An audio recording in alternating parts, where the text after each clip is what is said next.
یہ جو لیلۃ القدر کی رات ہے یہ اللہ کی طرف سے اتنا بہترین پیکیج ہے کہ قرآن خود اس کا تذکرہ کرتا ہے، لیلۃ القدر خیر من الف شہر۔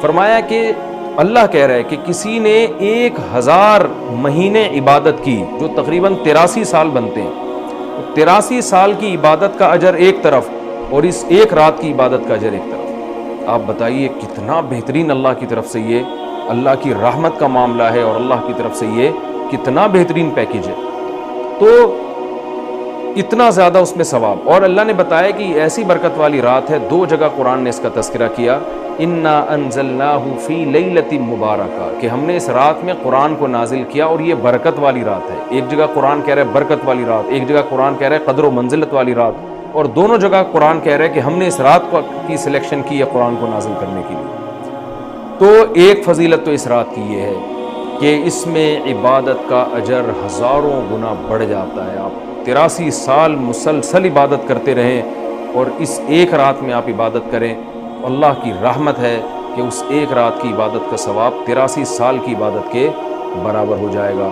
بہت ہی محرومی کی بات ہے کہ کوئی شخص اس رات کو سوتے میں گزار دے۔ اور علماء نے یہ بیان کیا ہے کہ جو بھی فضیلت والے دن یا فضیلت والی راتیں ہوتی ہیں ان میں جیسے عبادت کا ثواب بڑھ جاتا ہے، گناہ کا عذاب بھی اسی حساب سے کئی گنا بڑھ جاتا ہے۔ جیسے مسجد حرام کے بارے میں حدیث میں آتا ہے کہ ایک نماز 1,00,000 کے برابر، لیکن قرآن کیا کہتا ہے وَمَن يُرِدْ فِيهِ بِإِلْحَادٍ بِظُلْمٍ نُذِقْهُ مِنْ عَذَابِ السَّعِيرِ۔ مسجد حرام میں ایک جرم وہ 1,00,000 جرموں کے برابر ہے۔ مسجد حرام میں ایک چوری 1,00,000 چوریوں کے برابر ہے۔ مسجد حرام میں ایک جھوٹ 1,00,000 دفعہ جھوٹ بولنے کے برابر ہے۔ تو صرف نیکی کا ثواب نہیں بڑھتا، گناہ کا عذاب بھی بڑھ جاتا ہے۔ مسجد میں اگر آپ جرم کرتے ہیں، گناہ کرتے ہیں، تو عذاب بھی بڑھے گا کہ اللہ کے گھر میں تم غلط کیسے کر رہے ہو۔ اسی طرح یاد رکھیے کہ لیلۃ القدر میں 3 قسم کے لوگ ہیں۔ ایک تو وہ لوگ جو عبادت کر کے اس رات کو قیمتی بناتے ہیں اور 83 سال کی عبادت اپنے کھاتے میں، اپنے اعمال نامے میں ڈال لیتے ہیں۔ ایک وہ لوگ ہیں جو محروم ہوتے ہیں، پوری رات سوتے رہتے ہیں، لیکن وہ بھی خوش قسمت ہیں کہ چلو عشاء کی نماز جماعت سے پڑھی، فجر کی جماعت سے پڑھی، کسی درجے میں ان کو بھی ثواب مل گیا، تراویح کی کچھ رکعتیں پڑھ لی جتنی اللہ نے توفیق دی۔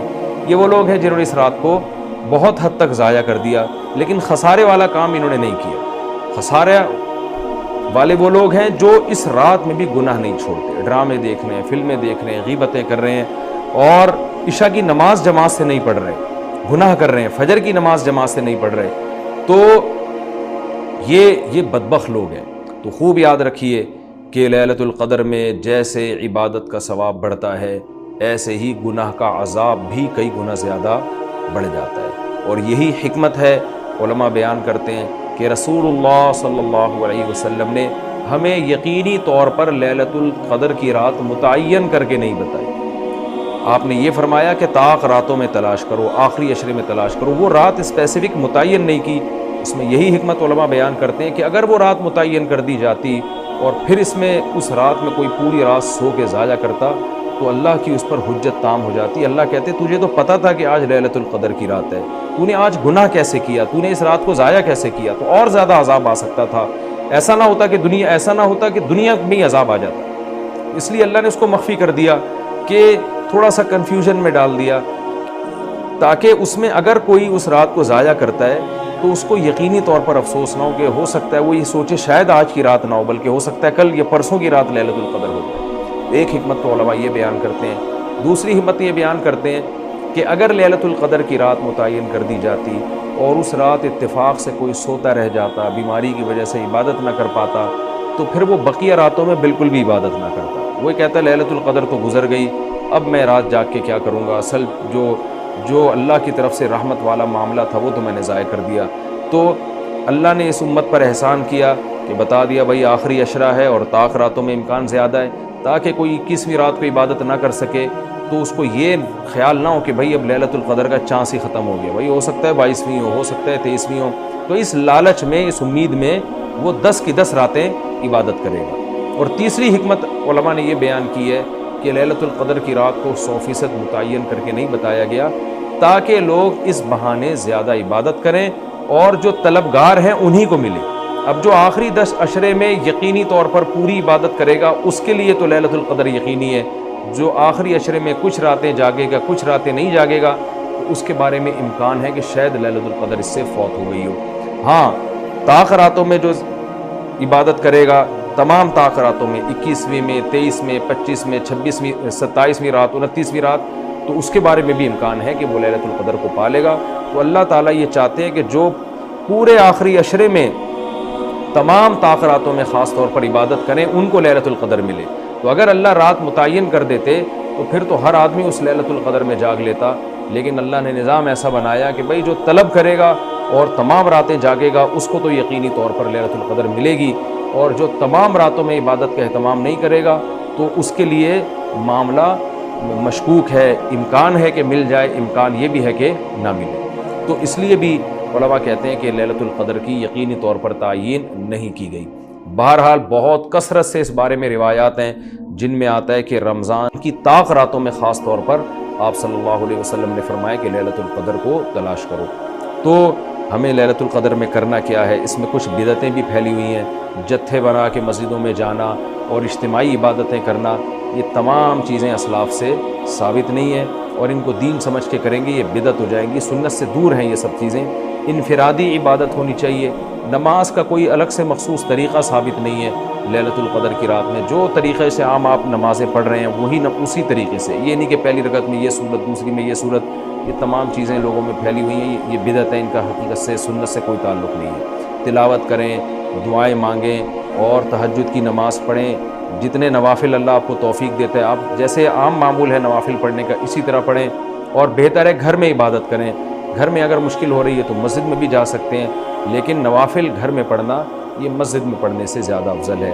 مسجد میں شور شرابہ کرنا، لیلۃ القدر کے نام پہ جتھے بنا کے بیٹھنا، پھر لیلۃ القدر کی رات پہ پوری رات پروگرام چلنا مسجدوں میں، یہ سب چیزیں لوگوں کو عبادت سے غافل کرنے والی ہیں۔ بیان بھی ہونے چاہیے مختصر، آدھا گھنٹہ ہو گیا، 1 گھنٹہ ہو گیا، باقی وقت عبادت میں لگانا چاہیے۔ دوسری بات یہ کہ اتنی کثرت سے عبادت کرنا کہ آپ کا دماغ ہی خراب ہونا شروع ہو جائے، نیند سے حالت خراب ہو جائے، تو یہ بھی ٹھیک نہیں ہے۔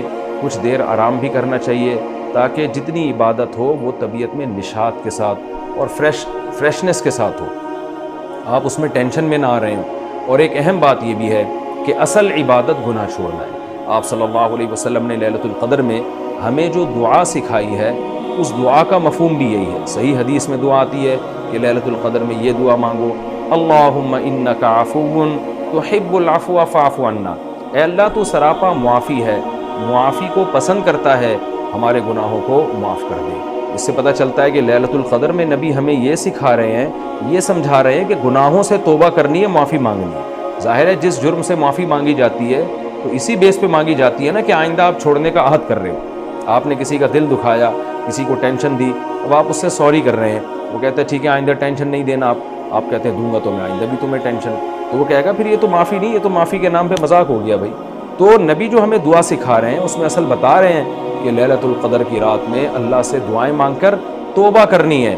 تو اس رات میں آپ عبادت کریں، اللہ سے دعا مانگیں، اور دعا کیا مانگیں کہ اللہ جو گناہ ہماری زندگی میں ہیں ان سے ہم توبہ کرتے ہیں اور آئندہ ہمیں ان سے بچنے کی توفیق عطا فرما۔ گناہ کیا ہے؟ نمازوں کا قضا کرنا، داڑھی کاٹنا، خواتین کا بے پردگی کرنا، اور سود لینا، بہنوں کی وراثت نہ دینا، اور جاندار کی جو تصویریں آج کل لوگوں نے گھروں میں ڈیکوریشن کے طور پر تصویریں لگائی ہوئی ہوتی ہیں، یہ سب ناجائز ہیں۔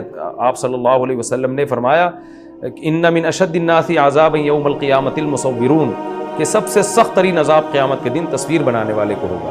ڈیجیٹل کیمرے کی تصویر میں تو بہت اچھا خاصا علماء کا اختلاف ہے، کہ ہماری رائے یہ کہ تصویر میں داخل نہیں ہے، لیکن جو پرنٹڈ تصویر ہوتی ہے اور کسی شرعی عذر کے بغیر ہو، ایک تصویر کسی ضرورت سے ہوتی ہے، بلا وجہ شو بازیوں کے لیے اپنے باپ داداؤں کی تصویریں دیواروں پہ سجانا، یہ فیشن ہمارے یہاں بنتا چلا جا رہا ہے۔ اور جو بت بنے ہوئے ہوتے ہیں تصویر کے نام پہ، وہ بھی اسلام میں حرام ہے۔ تو ان سب چیزوں سے ہمیں لیلۃ القدر میں توبہ کرنی ہے، شراب سے، زنا سے، بد نظری سے، والدین کی نافرمانی سے، رشتہ داری توڑنے سے۔ آپ صلی اللہ علیہ وسلم نے فرمایا جو خونی رشتوں کو توڑتا ہے وہ جنت میں داخل نہیں ہوگا۔ لیلۃ القدر کی رات میں آپ اپنے خونی رشتوں کو منا لیں۔ اس رات میں آپ اگر رشتے کو جوڑیں گے اس کا ثواب کئی گنا زیادہ ملے گا، اس کی برکتیں بہت زیادہ ہوں گی۔ تو اس رات میں صدقہ خیرات بھی کرنا چاہیے، اور ان تمام جرائم سے، نماز چھوڑنے کا گناہ، سود کا گناہ، وراثت کھانے کا گناہ، جو بھی ناپ تول میں کمی کا گناہ، آپ اگر کسی ادارے میں جاب کرتے ہیں، آپ تنخواہ پوری لے رہے ہیں مگر آپ کام میں ڈنڈی مار رہے ہیں، یہ خیانت ہے جس سے قرآن نے روکا ہے۔ یہ بھی ایک جرم ہے، اس جرم سے بھی ہم نے اس رات میں توبہ کرنی ہے۔ اگر کوئی کرایہ دار مالک مکان کے گھر کو امانت کے طور پہ استعمال نہیں کرتا، یہ بھی امانت میں خیانت ہے۔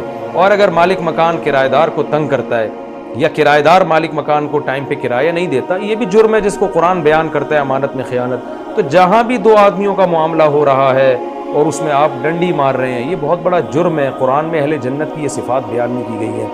تو اخلاق کو اپنے درست کرنا، یہ تمام چیزیں ایسی ہیں جن سے ہمیں اس رات میں توبہ کرنی ہے۔ اللہ تعالیٰ سے دعا ہے کہ لیلۃ القدر کی رات اللہ ہم سب کے لیے خیر اور برکت والی بنائے، اور اس رات میں ہمیں عبادت کی توفیق عطا فرمائے، اور اس رات میں ہمیں گناہوں سے سچی توبہ کی توفیق عطا فرمائے۔ وما علینا الا البلاغ۔